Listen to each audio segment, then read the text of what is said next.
अगर हम चाइना को दो हिस्सों में डिवाइड करें तो आप क्लियरली ये देख सकते हो कि ईस्ट साइड पर 94% पॉपुलेशन रहती है और पूरे वेस्ट साइड में सिर्फ 6% पॉपुलेशन ही रहती है। अब जाहिर सी बात है कि पॉपुलेशन का ये मैसिव डिफरेंस दूसरी चीजों को भी अफेक्ट करेगा, जैसे industries, energy, infrastructure, railway lines development और इकोनॉमिक डेवलपमेंट। ये सारे डिफरेंस चाइना जानबूझकर ला रहा है। वह वेस्ट साइड को जानबूझकर ग्रो नहीं होने दे रहा है और वह ऐसा क्यों कर रहा है, उसके पीछे कुछ रीजन है। कहानी की शुरुआत होती है तब से जब चाइना फॉर्म हुआ था। यह डिफरेंस सन 1935 तक अननोटिस रहा और इस पॉपुलेशन डिफरेंस को 1935 में पहली बार चाइनीज डेमोग्राफर हु योंगहांग ने नोटिस किया था। जब योंगहांग चाइना घूम रहे थे तब उन्होंने ये नोटिस किया कि चाइना की 64% वेस्टर्न टेरिटरी में सिर्फ 4% लोग रहते हैं, मतलब 96% चाइनीज पॉपुलेशन चाइना के इस पार 36% ईस्टर्न टेरिटरी में ही रहती है। और बस उसी डिफरेंस को नोटिस करते हुए उन्होंने चाइना का मैप उठाया और उसने एक लकीर खींच ली और इस तरह चाइना को मिल गई अपनी इमेजिनरी लाइन, हाई ही टैचोंग लाइन। पर आज 100 साल बाद जब चाइना एक सुपर पावर बन चुका है, फिर भी ये इमेजिनरी लाइन एक्चुअली में एग्जिस्ट करती है। आज भी अगर आप चाइना की डेमोग्राफी देखोगे, 57% वेस्ट साइड में 6% पॉपुलेशन ही रहती है, जबकि दूसरे और 43% ईस्टर्न टेरिटरी में 94% चाइनीज पॉपुलेशन रहती है। ये इतना बड़ा डिफरेंस और इनबैलेंस आखिर क्यों आज 100 साल बाद भी इन इनबैलेंस को कंटिन्यू किया जा रहा है? इस बात को समझने के लिए हमें सबसे पहले ये समझना होगा कि आखिर उस लाइन को बनाया ही क्यों गया और आखिर ऐसा भी क्या कारण है कि आज की तारीख में चाइनीज गवर्नमेंट उस लाइन को मिटाने की कोशिश ही नहीं कर रही है। उस लाइन के बनने और ना मिटने के एक नहीं बल्कि तीन मेजर रीजन है। Number 1 climate and geography, number 2 resources, number 3 culture. According to data, east China की जमीन पूरी दुनिया में सिविलाइजेशन के रहने और बसने के लिए सबसे अच्छी जगह है। और क्यों? क्योंकि सिविलाइजेशन को रहने के लिए क्या चाहिए होता है? फ्लैट कलीन्स, रिवर्स और लैंड। चाइना की हिस्ट्री से लेकर अब तक ये सारी चीजें ईस्ट चाइना में हमेशा से ही मौजूद रही है। एग्जाम्पल के लिए वर्ल्ड की 2 largest river the yellow river और द यांगत्से ईस्ट चाइना में ही बहती है। चाइना के नॉर्थ ईस्ट में मौजूद फ्लैट प्लेन की वजह से वहाँ क्लाइमेट वार्म रहता है, जिससे वहाँ पर अच्छी खासी बारिश नसीब होती है और जितनी अच्छी बारिश होगी उतनी अच्छी फसल होगी और अच्छी फसल तो सिविलाइजेशन का इजी सेटलमेंट।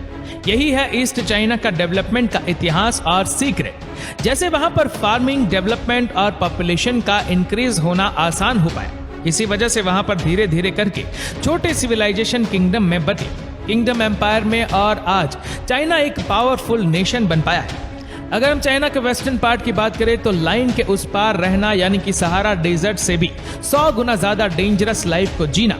और उसका रीजन वहाँ का टेम्परेचर, वहाँ का तापमान वहाँ पर इतना ज्यादा है कि सर्दियों में -40 डिग्री क्रॉस कर जाता है और गर्मियों में 40 डिग्री प्लस क्रॉस कर जाता है। ये होता है रेन शेडो इफेक्ट की वजह से। सिंपल भाषा में कहे तो रेन क्लाउड हमारे वेस्टर्न इंडिया से होते हुए वेस्टर्न चाइना में पहुंचने चाहिए, वो बीच रास्ते में मौजूद इंडियन हिमालय माउंटेन की वजह से वहीं पर अटक जाते हैं, जिसकी वजह से बारिश नहीं होती। नो बारिश यानी कि सूखा और सूखा यानी कि रेगिस्तान। और आज अगर हम देखने जाए तो चाइना के वेस्टर्न में already 3 desert, Tibetan plateau, Taklamakan desert और गोबी डेजर्ट मौजूद है, जो इसी रेन शेडो इफेक्ट की वजह से ही क्रिएट हुए थे। चाइना के इसी डेजर्ट में से टकलामकान की बात करें तो जब से ह्यूमन इस धरती पर आए हैं तब से लेकर आज तक ये इकलौता ऐसा रीजन है जहां लोग सबसे आखिर में सेटल हुए। और आज की तारीख में भी वहां पर 0% बारिश की वजह से वहां सिर्फ कुछ ही 100 या 200 लोग रहते हैं। इन 100 या 200 लोगों की वजह से लोगों के रहने की शुरुआत हुई थी 1800 BCE में, जब एंशिएंट इजिप्शियंस के छोटे से ग्रुप ने वेस्टर्न चाइना में बसना शुरू कर दिया था। और उन्हीं के बसेरे ने जन्म दिया हमारे आज के पॉइंट नंबर 2 और point number 3, culture and resources को।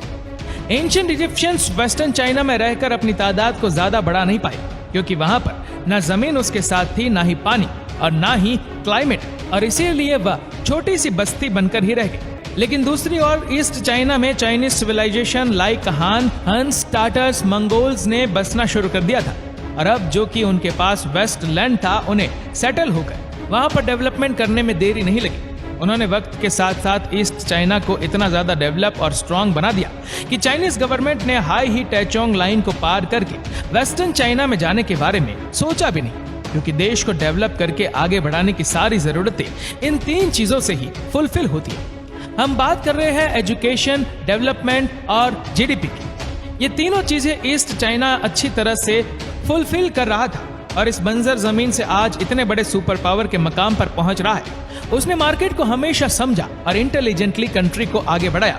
चाइना के आगे आने में वहां के लोगों का भी बहुत बड़ा हाथ है। उन्होंने कभी भी कंट्री में आ रहे चेंजेस को अपोज नहीं किया, क्योंकि उन्हें यह पता था कि वह अगर पर्सनल लेवल पर चेंज नहीं होंगे तो कंट्री कैसे चेंज होगी। लेकिन अगर ईस्ट और वेस्ट चाइना में सब कुछ ईस्ट चाइना ही कर रहा है और वेस्ट चाइना कुछ नहीं कर रहा, तो चाइना आखिर वेस्ट पार्ट छोड़ क्यों नहीं देता? लेकिन छोड़ेगा कैसे?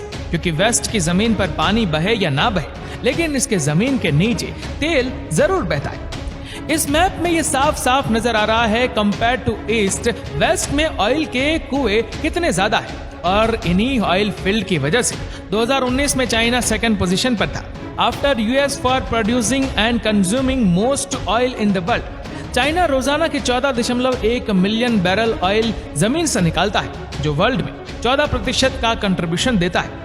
पर वेस्टर्न चाइना से इतना ज्यादा तेल लेने और पैसे कमाने के बावजूद भी चाइना स्पेसिफिक चाइनीज गवर्नमेंट हमेशा से वेस्ट के खिलाफ खड़ी रही है और इस फसाद की जड़ हाई ही टैचोंग लाइन ही है, क्योंकि वेस्ट में सिर्फ एथनिक माइनॉरिटी रह रही है। वेस्टर्न साउथ में तिबेटन्स और वेस्टर्न ईस्ट में उइगुर मुस्लिम।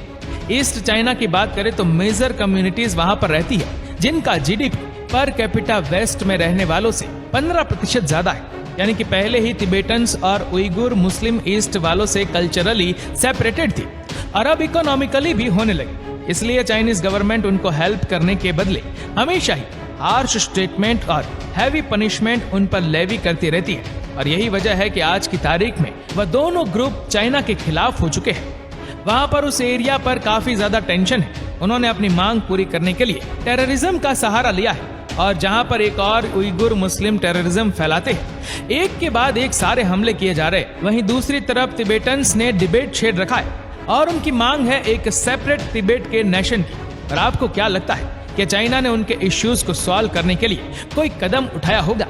इसका जवाब हाँ भी है और ना भी।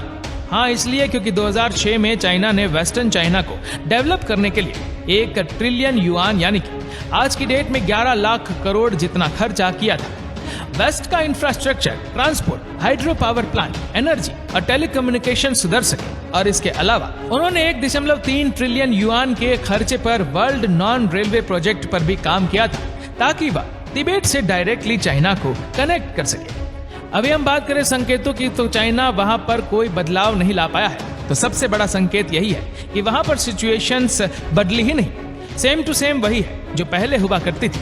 सिर्फ चाइना जैसा बड़ा सुपर पावर कंट्री अगर चाहे तो अपनी पॉलिसीज को वेस्ट के साथ अलाइन कर सकता है, लेकिन वह सिर्फ वेस्ट से पैसे वसूलता है, लेकिन डेवलपमेंट के लिए चाइना वहां पर पैसे नहीं डालता।